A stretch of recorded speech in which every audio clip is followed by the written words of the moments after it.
All right, good day to you from New York City. It is Tuesday, November 2nd, 2021. I'm Jon Anik. I'm back from Abu Dhabi. UFC 268 Fight Week is upon us. Appreciate you checking back in episode 5 of AnikDotes presented by Draftkings. Amazing week for UFC 267 there in the United Arab Emirates, one of the all-time great shows, recency bias aside, but on free television, that's about as good as it gets. But it's always good to come back to the United States of America, even for a Boston guy being here in New York City. So thanks for being with us. What are we going to get to today? We, of course, will go through some of the notable odds, main event mathematics, interesting numbers on the co-main event as well between Rose Namajunas and Zhang Weili coming your way. We will get to your tweets in our Q&Anik segment. Thank you all for your participation. I will show you where my action will be this week in the NFL. And in Major League Baseball, World Series still going on. And what tickets did I rip up this week? A lot of you seem to really like that part of the show when I talk about all of my losses. I had a friend of mine actually say to me once, when you get to the point that we're at, I'm 43 years old, God help me, betting on sports basically every day since 1996, so 25 years or so. You get some twisted pleasure from losing bets, he would say. You know, like, of course they didn't cover. You know, how am I going to get beat this time, right? So there is some pleasure, I guess, for lack of a better word, when I'll call my twin brother and say, can you believe how we got burned today? And he can say, yes, I can. Happens all the damn time.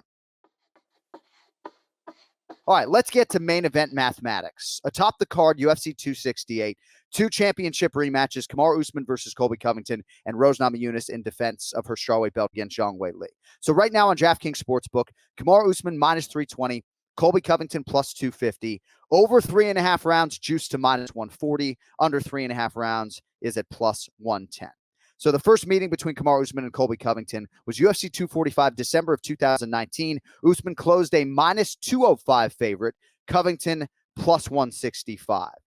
So obviously bigger numbers this time around. That was the first time Covington had closed as a betting underdog since his 2017 fight against Damian Maia, and Maia actually the only other man that has been favored to beat Colby Covington in his 13 UFC fights, other than, of course, the Nigerian nightmare Kamaru Usman.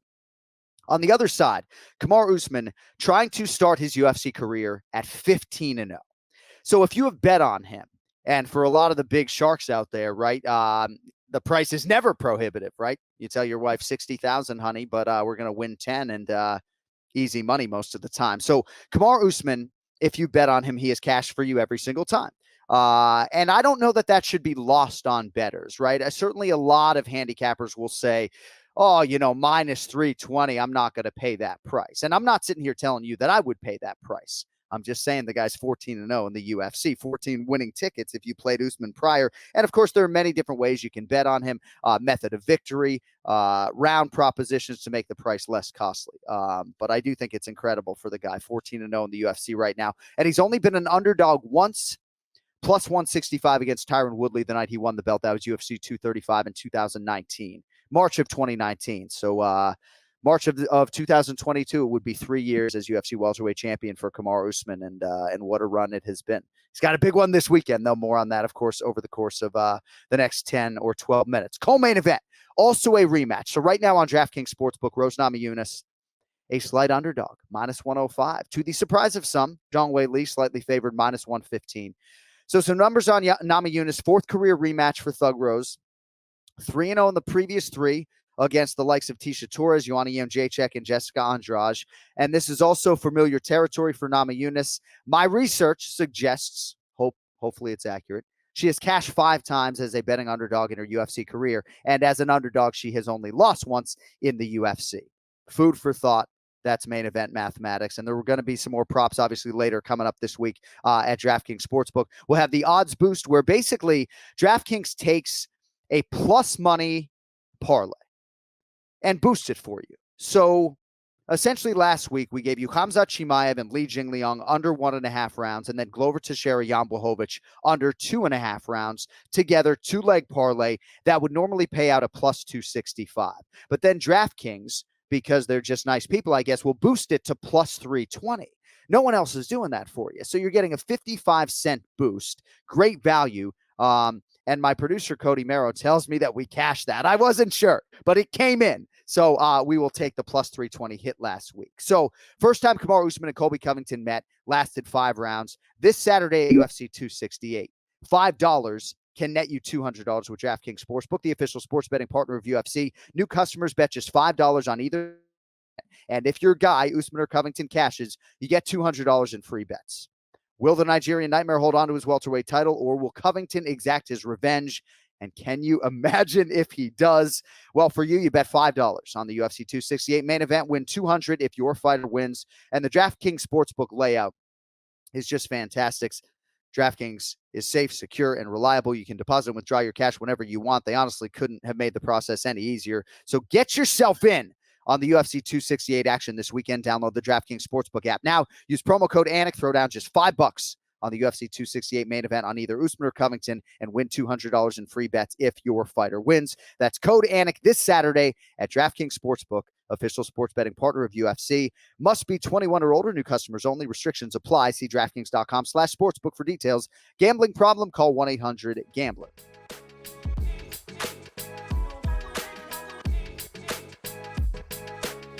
All right, it is time now for Q&Anik. Thank you all, by the way, mixed martial arts fans and otherwise, for these submissions at Jon_Anik, hashtag AnikDotes for future consideration. All right, Cody, what do we have this week, sir?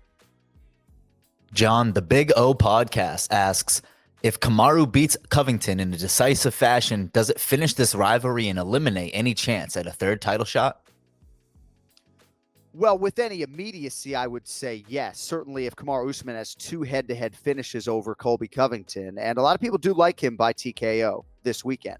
Yeah, I think if Usman was up 2-0, it would be hard for anybody to make a case for Colby getting a third crack. I think it was relatively easy for the promotion to make a case for Colby this time around, given how close that first meeting was and given that Covington was dominant in the one fight he has had since against Tyron Woodley. But it is not at all out of the realm of possibility that Colby Covington would remake himself as good as he is. You know, one of the top 25 fighters, certainly, that I've ever seen fight live, and probably top 20.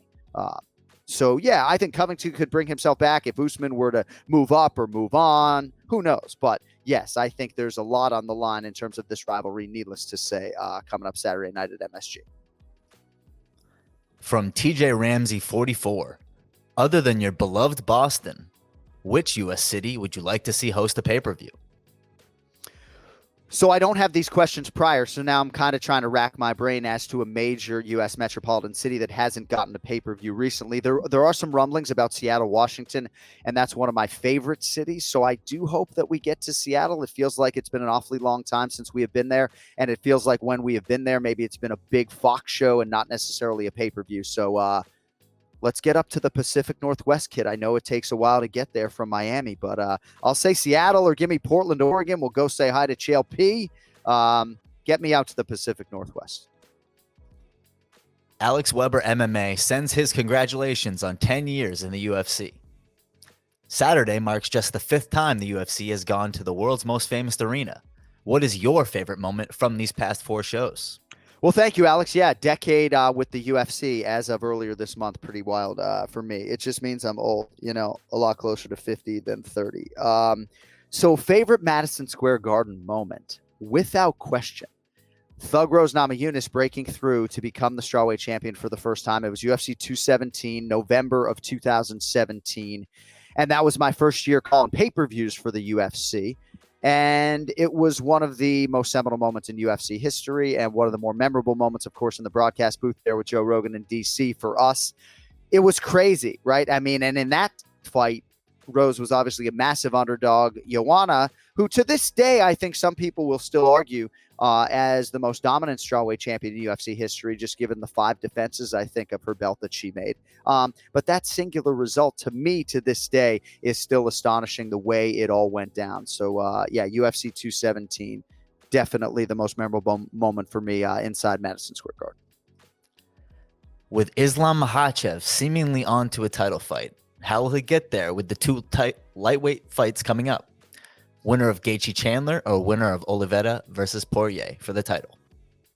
Yeah, so you got Justin Gaethje and Michael Chandler competing this weekend in what is a feature bout on pay-per-view in the UFC's lightweight division. It's 3 rounds and not 5, and herein lies the rub for me. And, I know broadcasters, fighters, everybody all up in their feelings, right, in 2021. Justin Gaethje's last fight was for the undisputed title.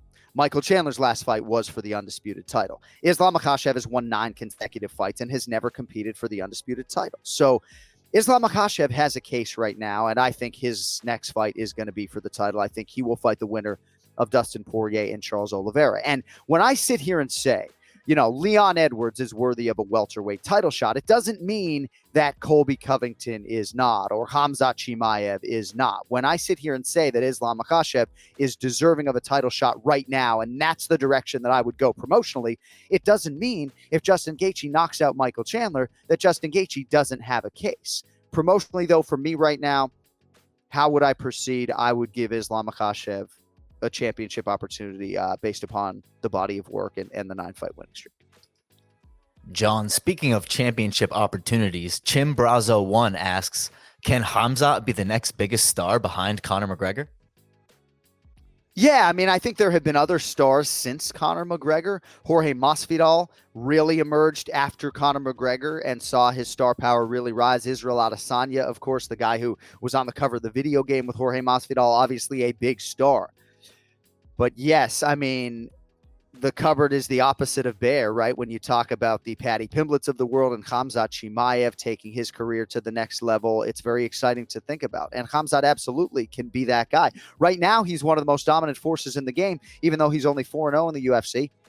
I think his social media following suggests he already has more followers than the champion Kamaru Usman, and he's a really good guy too, So I'm excited to see what Khamzat Chimaev can do. I think most of us would like to see him fight a Gilbert Burns type in a main event, and if he can get by the number 2 ranked welterweight contender, then I think a title shot would be next. And again, that's not any statement about Leon Edwards whatsoever. He might fight for the belt before Chimaev does. Gilbert Burns could accept that fight, get that fight, upset the whole apple cart. But I do think that Khamzat Chimaev has the potential to be a 2-division champion. And I know a big part of our fan base feels like he is untested. And what does that say about Gerald Meerschaert and Li Jingliang? Seems like you're talking trash about those guys, especially the Leech, when you say he's untested, given the fact that the Leech went into that fight 10-4 in the UFC with 7 UFC finishes, ranked number 11.